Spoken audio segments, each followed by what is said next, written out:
Jadi ceritanya, aku adalah mahasiswa rantau yang kuliah di Jogja, tapi lagi pulang kampung gara-gara pandemi COVID-19. Kampungku berada di daerah pegunungan Sulawesi Selatan, Kabupaten Nrekang, di sebuah desa yang terletak di kaki gunung yang jauh dari peradaban. Desa Pepandungan namanya. Kebetulan waktu itu, sebuah jalur baru pendakian Gunung Latimojong baru saja resmi dibuka. Jalur pendakian baru gunung tertinggi di Sulawesi itu diberi nama Jalur Pokapinjan, Desa Pepandungan. Jika kalian mendaki Latimojong via Pokapinjan, maka desaku adalah pemukiman terakhir yang akan kalian temukan. Selain menjadi gunung tertinggi di Sulawesi, Latimojong juga termasuk salah satu dari 7 puncak tertinggi di Indonesia. Jalur Pokapinjan ini terdiri atas 8 pos, atau bisa digenapkan jadi 9 pos, jika puncak Rantai Mario 3.478 mdpl, atau titik tertinggi di Gunung Latimojong ini kita kategorikan sebagai pos puncak.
Hari ini aku lagi mendaki ke Latimojong via Pokapinjan, Desa Pepandungan.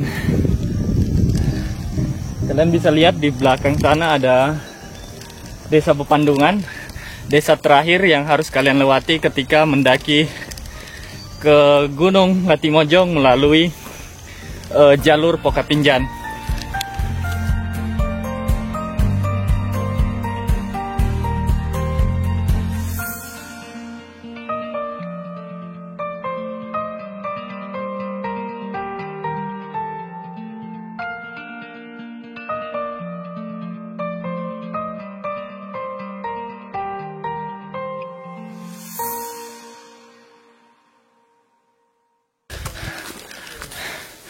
Jadi untuk teman-teman yang ingin menjajal jalur Pokapinjan, sebaiknya teman-teman menggunakan pemandu karena jalur ini jalur baru dan memang masih sepi.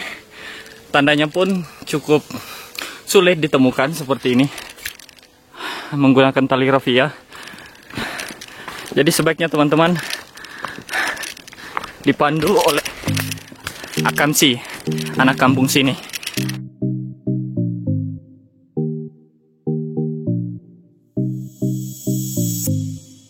Benar saja, tak lama setelah itu kami pun bertemu dengan rombongan akamsi atau anak kampung sini. Tujuan mereka bukanlah untuk menaklukkan puncak seperti kami, melainkan untuk melakukan penghijauan di salah satu titik jalur pendakian yang sempat kebakaran.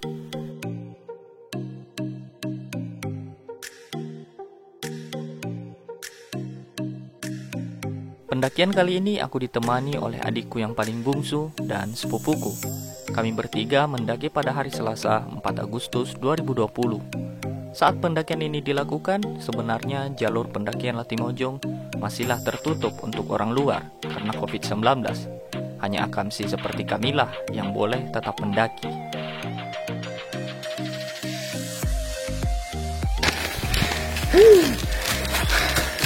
Teman-teman, ini masih di jalur pos 2 menuju pos 3. Dan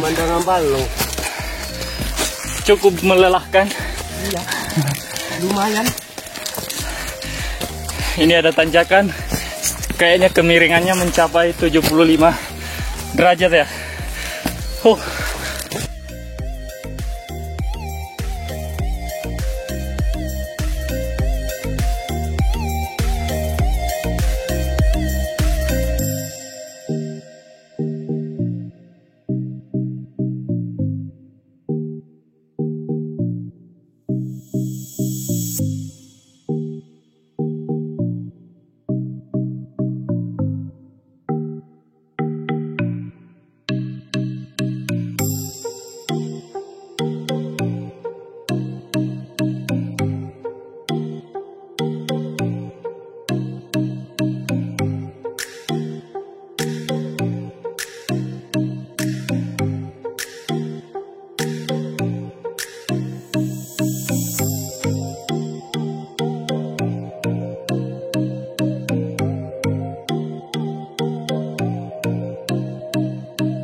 Jadi dari pos 2 ke pos 3 itu jaraknya jauh banget. Cuma treknya cukup landai, kemudian jalurnya lumayan asik gitu. Akhirnya sampai di pos 3 setelah perjalanan panjang.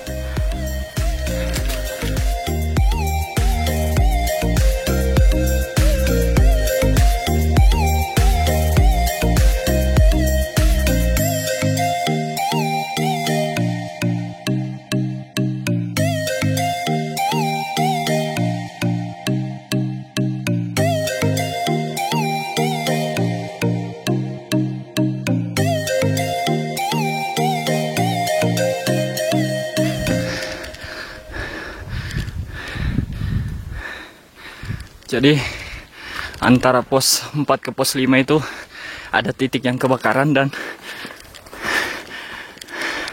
bisa lihat semua menghitam kawan.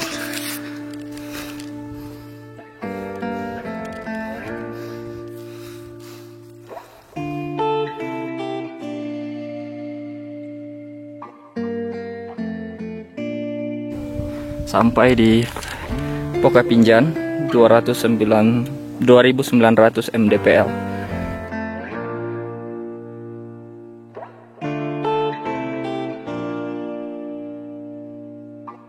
Sekitar jam 4 sore, kami pun sampai di pos 5, Puncak Pokapinjan 2900 mdpl. Di pos inilah kami akan membangun camp dan beristirahat malam ini. Karena sangat tidak dianjurkan untuk melakukan perjalanan di malam hari ketika mendaki ke Gunung Latimojong. Hal ini dikarenakan karena jalurnya yang cukup ekstrim dan bisa saja membuat para pendaki tersesat jika melakukan pendakian di malam hari. Jadi setidaknya pendakian Latimojong menghabiskan 2-3 hari.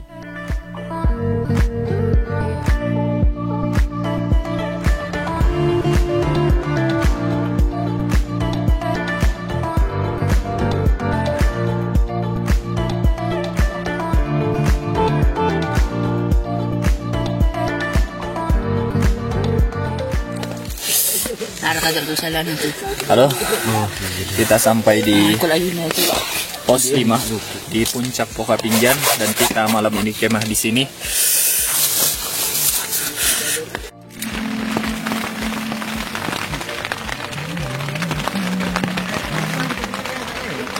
Ngopi dulu, ngopi-ngopi.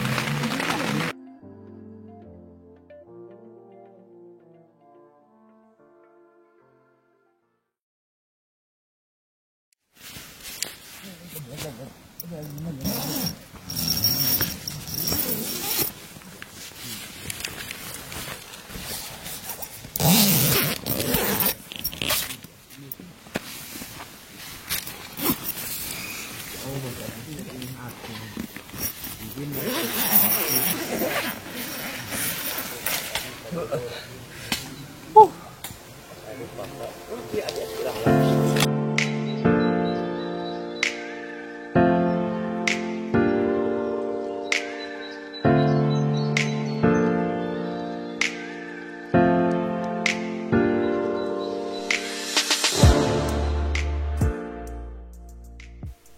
Rabu 15 Agustus 2020. Hari ini kami tidak akan terburu-buru untuk melanjutkan perjalanan menuju ke puncak Latimojong. Kami sarapan dan menikmati pesona alam dengan secangkir kopi di bawah matahari pagi.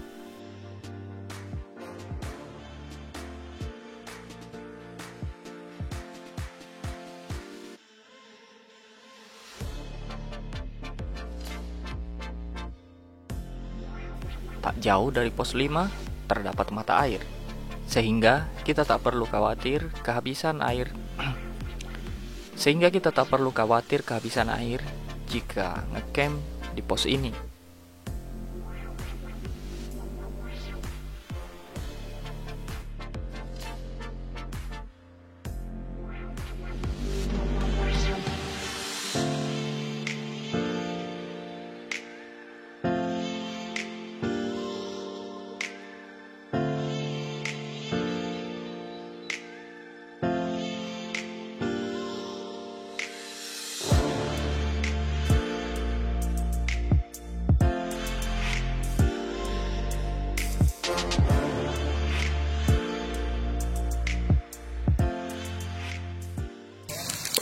Nyantai dulu teman-teman, karena kita mau menuju ke pos terakhir, pos 9 puncak Latimojong itu nanti sekitar habis zuhur, sekitar jam 1. Sekarang baru sekitar menjelang jam 10.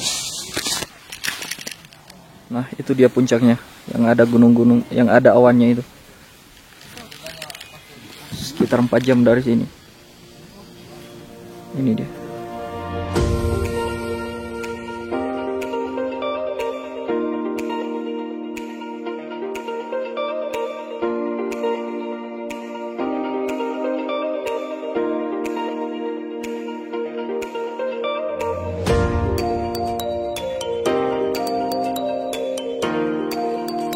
Jadi beberapa bulan yang lalu di sini di Pokapinjan, sekitar Pokapinjan terjadi kebakaran hutan dan ya gersang men. Dan hari ini ada beberapa dari pemuda Pepandungan yang sedang melakukan penghijauan. Mereka kembali menanam beberapa pohon bertepatan ini dengan musim hujan.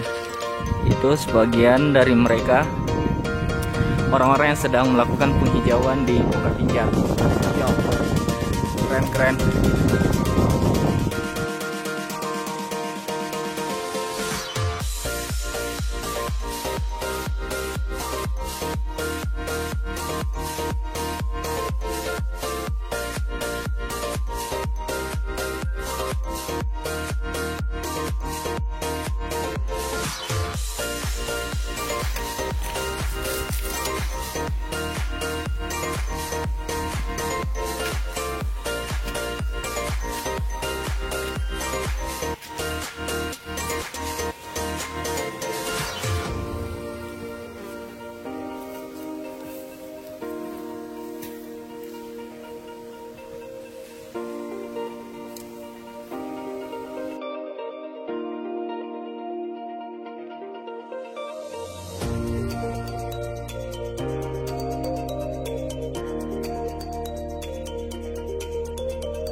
Tadi kita sudah bantu-bantu menanam beberapa pohon untuk penghijauan, dan kita memutuskan untuk melanjutkan perjalanan dari Pokapinjan pos 5 ke Latimojong pos 9. Kita mulai lagi start tepat jam 12 siang.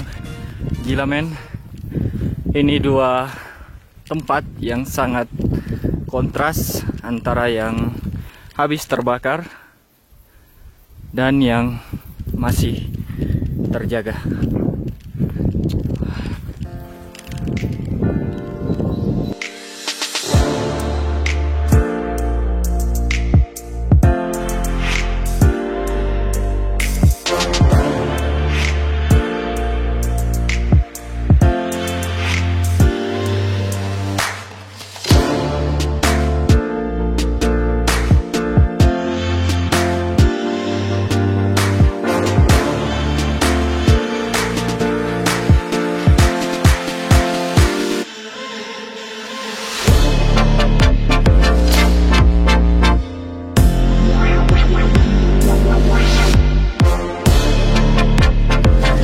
Sampai di pos 6.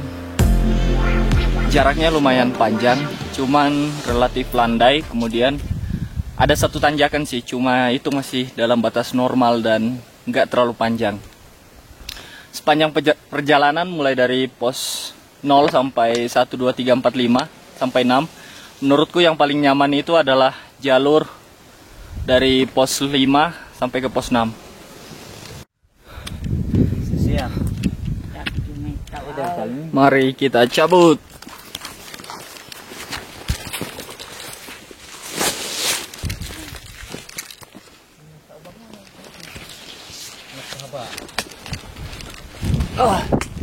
Let's go.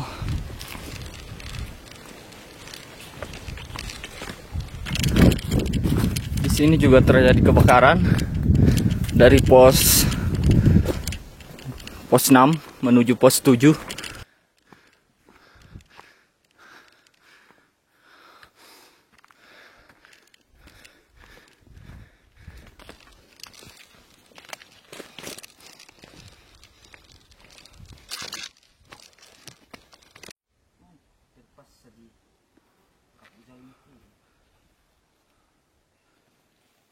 Akhirnya kita sampai di pos 7.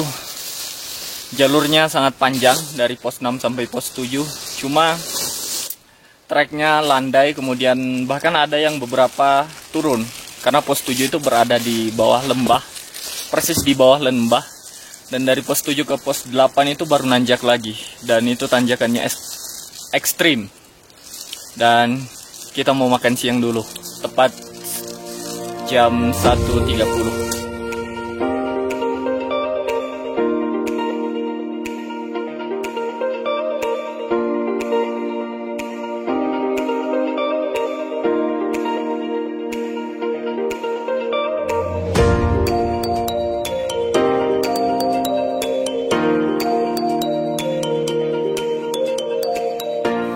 Jadi di sini aku sendirian karena kedua teman pendakiku sedang pergi mengambil air. Jadi di pos 7 itu ada mata air, tapi jaraknya katanya lumayan, kayaknya hampir 1 km. Jadi malam ini kita rencana akan ngecamp di puncak di pos 9. Cuma di atas kan nggak ada air, jadi kita harus bawa dari bawah, bawa dari pos 7 untuk persediaan air di puncak nanti. Kita lanjutkan perjalanan menuju pos 8. Katanya dari sini bakal nanjak terus, jadi bakal nguras tenaga.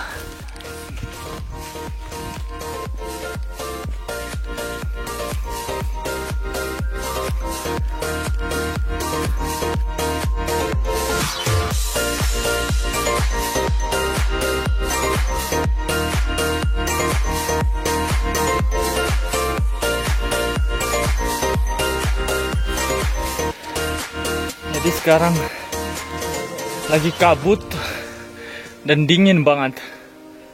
Moga-moga nggak hujan sampai kita sampai di puncak.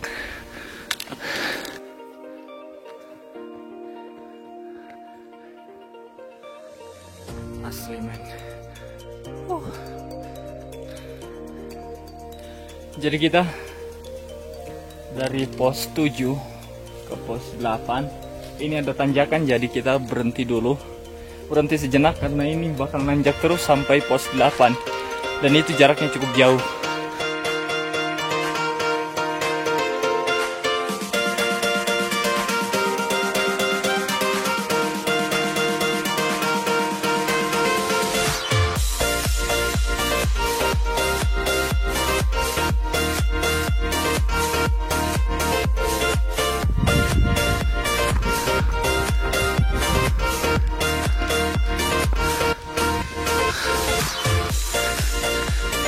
Akhirnya kita sampai di pos 8.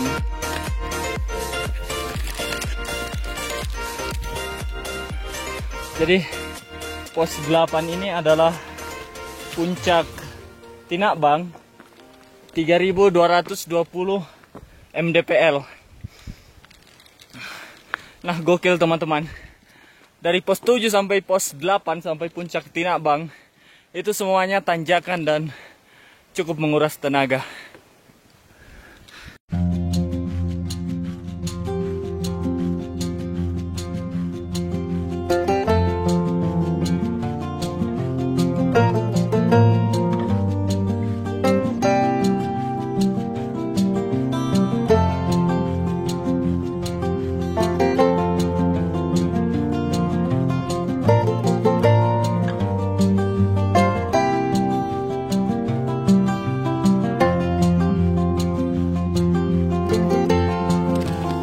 Kita cabut lanjut ke pos 7, pos terakhir puncak Latimojong.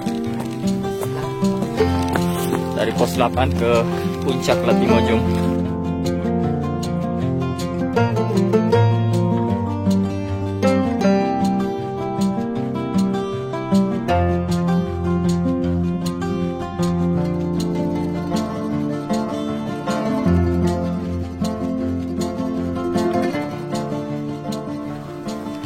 Ternyata pos 8-nya di sini bukan di puncak Tinakbang. Jadi tadi aku salah. Ternyata pos 8 itu masih sekitar 15-20 menit dari puncak Tinakbang. Kita langsung cus aja karena tadi udah istirahat cukup panjang sebelum di pos 8.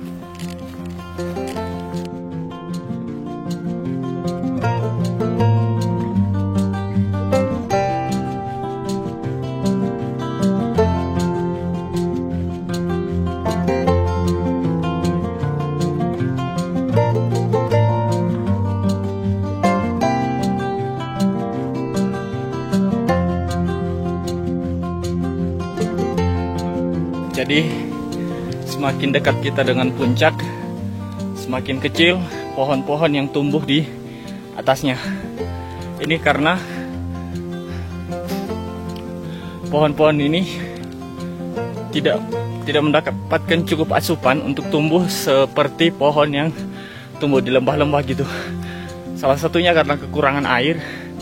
Tapi pohon-pohon di puncak seperti ini walaupun kecil sangat kokoh karena seratnya itu sangat padat sekali teman-teman.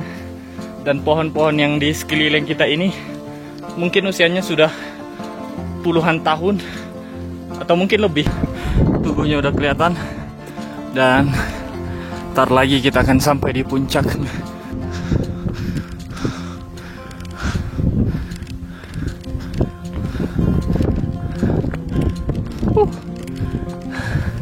Akhirnya kita sampai di puncak tertinggi di